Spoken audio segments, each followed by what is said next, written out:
going on, everybody? We're not near the registration this time. It's DJ Echo here with Illexandra and DJ Shakey. We're on the Ferris wheel. On the pier here. This is we're out here in Atlantic City. This is awesome. I mean, this was kind of like spur of the moment. Let's go. So we're gonna do the interview as quick as we can until this thing goes around all the way. So first of all, introduce yourself. And explain what you do. I'm Illexandra. This is DJ Shakey from Brooklyn, New York. We're both full-time DJ producers. We do music of all different kinds, from old soul 45s to raves in the woods and global music and house music, hip-hop, everything in between. All right, so you're here, 2021 DJ Expo. You guys did a seminar at the end. Did you do anything else besides the end seminar? Yeah, I mean, we went to some marketing seminars and we tested our original tracks on the bass boss speaker system. Yeah, they were very kind enough to let us play our forthcoming EP, which is of bass music. Okay. And we basically made the ceiling crackle. We literally made the ceiling peel off into dust. We have a photograph. We have evidence. Name of the song. Which one? Well, Nutty Queen was probably the bassiest. Nutty Queen. All right, I like that. Nutty Queen. That alone. The name alone. We're Nutty Queen. Nutty Queen. Okay. You did a seminar at the end. The final kind of farewell to everybody about remixes. Talk about what we spoke about. Talk about. Okay, you guys produce music. You mix music. How did you start? How did you start doing this? Well, the way you start doing it is you just DJ long enough that you realize you want to contribute back to the music culture. You start thinking of ideas, and once you have these ideas, then you just figure out how to put them together. We're both Ableton Live users, and Ableton is actually a really great piece of software to start out with. You can do many things with it very quickly. It's also a very deep piece of software, but you can get going very quickly on it. Yeah, and we're DJs first, so we started out like I think a lot of people do, which is edits and remixes and mashups for our own sets. And we've been around a minute, so we're around when mashups were like initially popular, and so I think that's an easy way for anyone to get into producing in Ableton. It's just take bits and pieces, not very complicated, with like high impact, put this with this, and then it just develops from there. You learn more about how to produce, you learn more about general like audio engineering, and you train your ear, which is I think the most important thing. Yeah. We spoke a little bit at the seminar about when inspiration hits. Now you guys talked about having it like in the middle of the night, right by the bed, ready to go. Talk a little bit more about that. Sure. Well, like I said in the seminar, I pull inspiration from literally anywhere, just like digging records. Like anywhere, if I Shazam a song in the casino over here, or if somebody's like humming something, or we talk about our childhood and there was like a theme song to a thing. So anything, I'm always taking notes. And collecting them too, because if you write them down, it's still just like a list that you feel like you never want to deal with. So often I'll put things into a folder too, like remix this or sample this or whatever. And then it can be emotionally and mentally healthy to have your studio in a different room. Right. But I benefit from having it where I can just roll out of bed often in the middle of the night, straight up from a dream. Have a melody or some sort of rhythm in my head and put it down. Yeah, actually, I use the voice recorder on my cell phone, it's a big deal. Really great. You can just hum a melody or bass line into it, and then you have it preserved. And I keep that right by my bed. I think of a lot of ideas when I'm just went to sleep or just waking up. Okay. When you hit that wall on a song, does it are you determined at that point, I have to finish this, or do you say, all right, let's put this to the side, let's work on something else? It depends. Usually, when you're inexperienced, I still do it, but I think when you're inexperienced, you stick with the I'm gonna finish this no matter what. My willpower is gonna push through and make this. But honestly, I think that gets in the way of flow. Right. You know what I mean?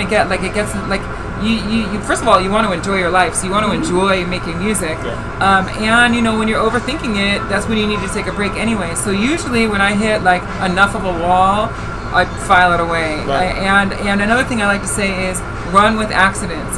If you're making a song and you have a predetermined idea of what you want to make, let it go. Just if something cooler happens along the way, use it. If you accidentally make a sound that's amazing, but you really wanted to get the sound that you first heard in your head, like save that for another time. Sing it into your phone, the original idea. You'll get it someday. But if you tripped over something really amazing, an amazing sample, or you like sound design something, or a synth patch or whatever, and you're feeling inspired in that moment, run with it. Because if you make a happy accident happen, like that's more rare and more precious than whatever you were thinking. Does it feel better?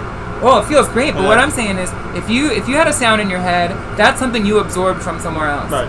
If you have a happy accident of an amazing sound, no one has even thought of that, even you. No one in the world has thought of that. You know what I mean? And that's more special. So if you trip over something that you weren't intending, grab it and go. Just go with the inspiration. Where's the weirdest place you've gotten inspiration from? I don't know. I find a lot of inspiration when I'm watching other people's shows. Okay. Yeah. Because I'll be watching another artist, and maybe if I like what that artist is doing, I'll say, oh, maybe I can do something that's like that idea. Not like that exact idea, but that spirit, that spirit of that idea. Or sometimes if I'm watching something and I don't think it cuts it, I say, you know what, I could do what they're doing, but I could take it to the place where it really needs to be. Right. Yeah, that's similar for me. Like, I'll hear a song, like instead of making an edit of a song that I need something else out of the song for my sets, I'll be just let me just make my own song and I'll do it better from the start. Right. So going off of, like, if you hear somebody else's thing and you wanna add to it, do you at that point contact them and say, hey, you know, I got this little inspiration from your song, here's what I did with it, or you just say it's mine's now and that's it? It all depends. And it also depends on like what, like your moral stance about what you can consider your own art. You know what I mean? Like, even if you're not worried about making money, like whether you call it an edit or a remix or an original is largely dependent on do you feel like you have artistic ownership over the idea that you put forth, even if it has a sample or whatever. Because in the eyes of the law, the only thing that matters is are you using any snippet of anything from someone that you didn't get permission. But beyond that, like in the artistic sense of sampling, you know, it's just do you feel like it's yours or not? Okay. Biggest misconception about what you guys do? The production you're making in music. The biggest misconception of what? Well, the fact that we're females, I think people something that we experience is that we'll be standing in a conversation with like 5 guys and then us 2, and the guys, even though we're all in the same circle, and we might even be more experienced than those people. The boys talk amongst themselves, and they don't give us eye contact, and they don't ask us questions. And if we're speaking, they don't feel compelled to let us finish. Sometimes they'll just talk right over us. And I think that there's an assumption that maybe we just don't know what we're doing, or that we're somebody's girlfriends, or you know, and we're not like experienced producers with like legit remixes and legit original releases out. Like, if people knew what we did and knew what our status was, which actually yesterday we kind of showed and proved it when we were at the Bass Boss demo area. We dropped some of our tunes, and some people who were sort of not paying too much attention to us, they were starting to pay a whole lot of attention to us. They started getting all kinds of business cards and everything like that. And the thing is, it's like, does it need to get to that point for us to have the respect? Like, it should be equal, right? Coming in right into the room. Yeah, I mean, I think that just coming into the room, everybody, there should be the assumption that we're all on the same playing field, which that assumption is not there. Yeah. Gotcha. 5 minutes later. We're back. We're not on the Ferris wheel anymore. They kicked us off. We tried to get it in before it was done, but we got to make sure that we get your social media. If people want to follow and find you, how do they follow and find you? I'm on Instagram. That's DJ Shakey, SHAKEY, DOTCOM. DJ Shakey, DOTCOM on Instagram. And just on all other social media, it's just DJ Shakey. So like Mixcloud.com, DJ Shakey, SHAKEY. I'm Illexandra, 2 L's, 2 X's, ILLEXXANDRA on Instagram, and literally everything else, Twitch, everything.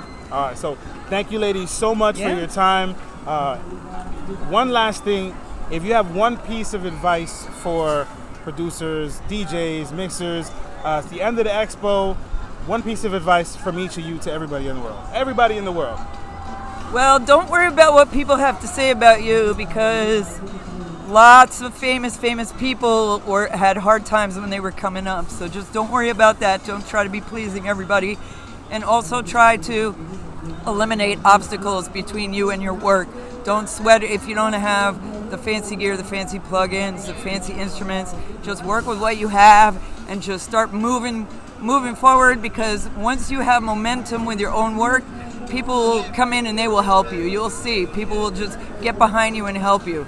Yeah, mine was going to be similar, which is like stay true to your aesthetic. Like don't necessarily give in to what you think is popular or whatever, because like the artists that, you know, like big artists got there because they were unique, you know, and so like if you're unique, you're going to run into people telling you that your stuff is not right or it's not like what's happening right now, and that's good. You want people to tell you that your stuff is too weird, because that's how you're gonna be. That's how you're gonna be unique and you stand out. You know. That's the sign of an innovator. Yeah. Exactly. Ladies, thank you so much. Everybody, 2001 DJX at Atlantic City Hard Rock Hotel and Casino officially done. Take care. 15 minutes later. Yeah. All right. So this is round 3. We've gone from the Ferris wheel to the steel deck, right? Was it Steel that pier. the steel pier? And now we're actually in front of, actually like the doors are right here, in front of the entrance to hotel, the Hard Rock. There we go. Hard Rock Hotel right and there. Casino. There we go. And we're just having an epic conversation, so we're just gonna record and we're just gonna keep going. Okay, so let's go back to what we spoke about with the remixes, and somebody comes to you or you go to them. So just dive right into it. Yeah, well, I mean, we do it every which way. Like that. I mean, and you should be open to, like, you shouldn't expect someone to come to you, but you should just be open to everything. Like, I'll get inspiration and make a thing and just keep it for myself. I'll get inspiration, make a thing, and then my homie's got a connection to whoever the artist is, depending on the level. Or sometimes it's not even a remix. Like, there are plenty of vocalists that you wouldn't expect to be accessible. Right. So I don't know if you know how it works, but often, unless it's like a superstar, but even if it's people who are well known, all they want is an advance. You know what I mean? Like you do a split on whatever you make on the song, but they don't need like 10 G's. They need like $400 on as an advance on the song. So a lot of people are accessible. You could just record a new song or re-record. Oh, and that's a good point too. Is you're legally allowed to do a cover. You're legally obligated to pay, a small amount, make like money off 9 cents or something per sale. Okay.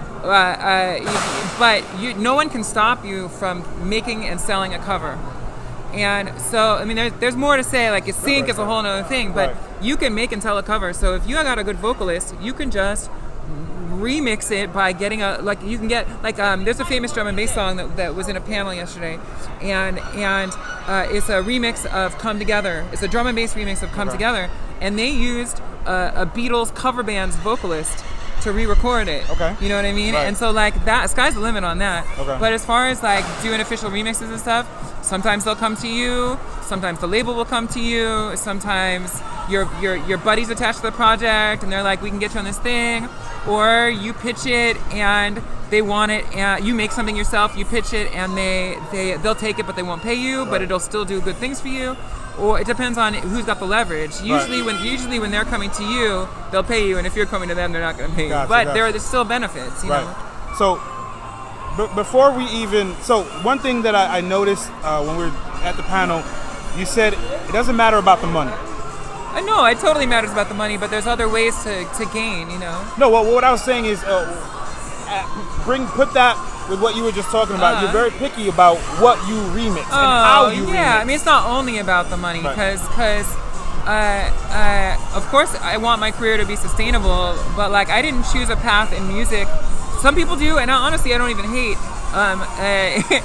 to like get into music to like win big and cash in and be a superstar. But I didn't get into art to compromise myself. Right. You know what I mean? So I like I'll remix any style, any concept. I have a broad love of music, but I can't get behind. First of all, just whack vocals. Like I can't get behind. If you're whack, don't even call. Yeah, don't even send it. Send it. I mean, the thing is, people who are whack, they don't know they're whack. So you can't leave it up to them. But, you know, in our scene, we frequently know the people who we like the best. and we can reach out to them personally. Some of them are friends of ours, some of them we collaborate with. So it's, we're not trying to remix something by Rihanna like somebody who's untouchable. Right. We're trying to remix something that's like, well, most likely in our scene and that is accessible. Or sometimes the remix is just something like, for myself, I'm a record collector, so I have a lot of really rare music that other people don't have, and then I'll take something really rare and put that beat or that break under something that like people are familiar with. Right. So that's kind of like a whole different thing. That's really more about making an exclusive track. Sure. So when I play it and people break out their Shazam, they don't get nothing because it's an exclusive track for myself. That's something I wanted to say in the panel I didn't get to, is that since we have a different focus than some other people, like we're largely focused on live performance. Of course, I'm not going to turn down passive income, but we're largely focused on live performance. And in that context, it's an asset to have songs that will never get released. Right. So it's an asset to have mashups and edits that no one will ever have, because that makes people come to our show. You have to go to the show. You know what I mean? You know what? Yeah. And only you and your like little That's DJ some crew good have stuff it. right there. It's That's- legit though, and even with there's people who make originals like that, like or they'll do if you probably heard of a VIP, they'll do VIPs of their own songs that never get released, and it's only for the show. Yeah. That's some good nuggets right there. Yeah. That's some good stuff right there. And then just like a remix can happen starting from you or starting from the label or whatever, it doesn't all have to happen at once. Like you can get a cool idea for a bootleg or a mashup and then sit on it for a long time, and then 4 years later your friend knows Bjork. You know what I mean? And then you're like, hey, check this out. Right, it can work every which way. Gotcha. Yeah. Oh, and then to answer your question about like morals, I guess. Like I don't want to work with whack MCs anyway, but also like if we're remixing something, like there's people we love. The times change. We all recognize the times change, and things that people thought were harmless in the past, we have a different perspective on those things now. You know what I mean? In all different contexts. Racial context, ability, sexual orientation, everything. And so a lot of times we'll remix something where, like I was saying, like I'll just like censor out the word retarded. You know what I mean? Or anything, or we'll cut out a verse where someone's disrespecting women or something, because I don't want to represent myself like that. And similarly, it's a difficult conversation around the N-word, because like as a vendor or a club DJ, for example, if you censor the N-word a bunch, people will come and complain to you that you're censoring their favorite song. But then in different contexts, there are people who like never want to see a white person play a song, like play the N-word.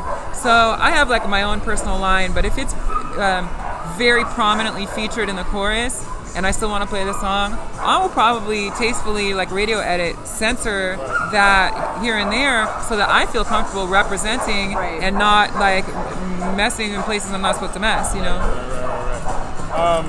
Okay, so we also talked about like types of music, and real quick, just because it's kind of fun, but like you said that you didn't want to go into like very, how did you describe it? The songs that kind of mess you up when it comes to doing a remix or something. Like what's the harder ones for you?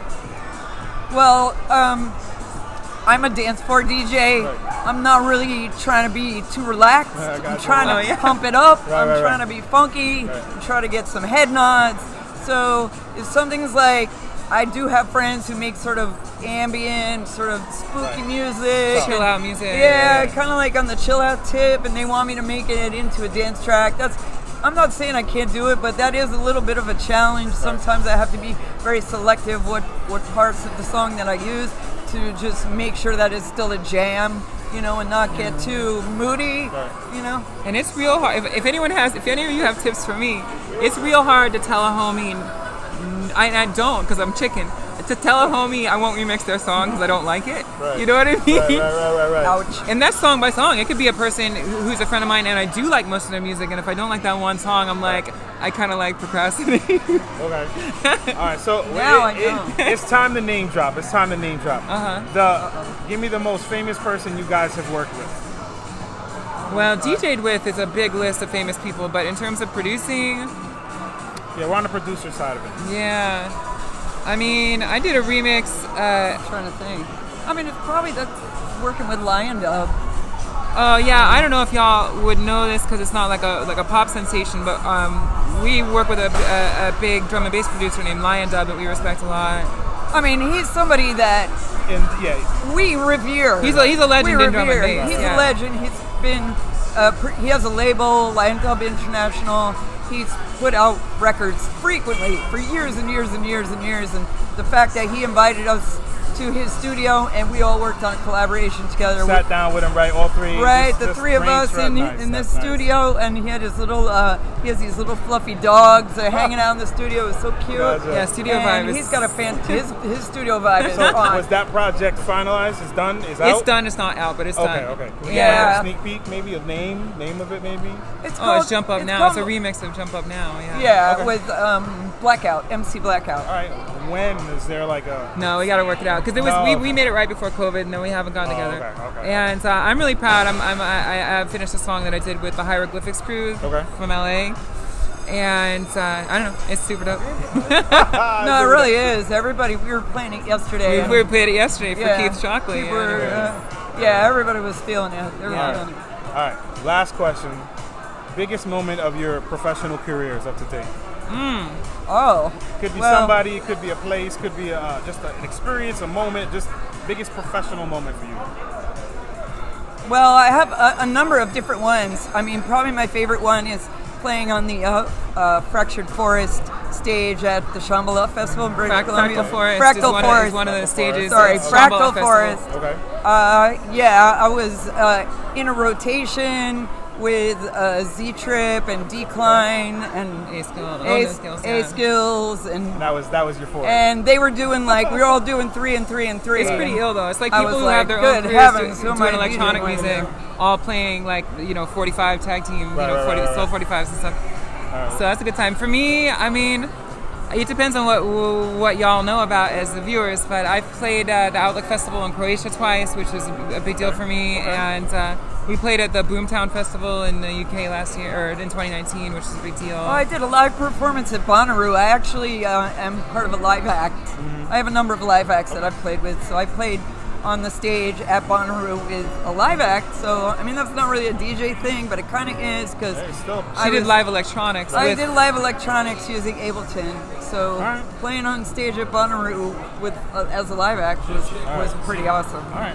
We're gonna try To wrap it up. End it. We're gonna try and end it We this can time. go. You ever see us? We will talk all day. Honestly, that we this last session, we were just sitting here talking, and we're like, all right, let's set everything back up again.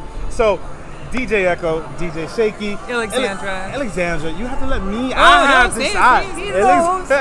Illexandra, officially ending the 2021 DJX at Hard Rock Hotel and Casino.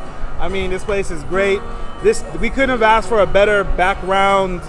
Right now, we were in the Beautiful weather. Ferris wheel. Exactly. It's great. Lovely out. We had It's some really kids saying beautiful hi here. before while we were talking. So it's what it's all about. Thank Fly you, ladies. Adidas. Yes. Thank you, ladies, so much. Yeah, thank you so much. It's been great. This time for real, we're leaving. I promise. We're going. All right, bye, Dan.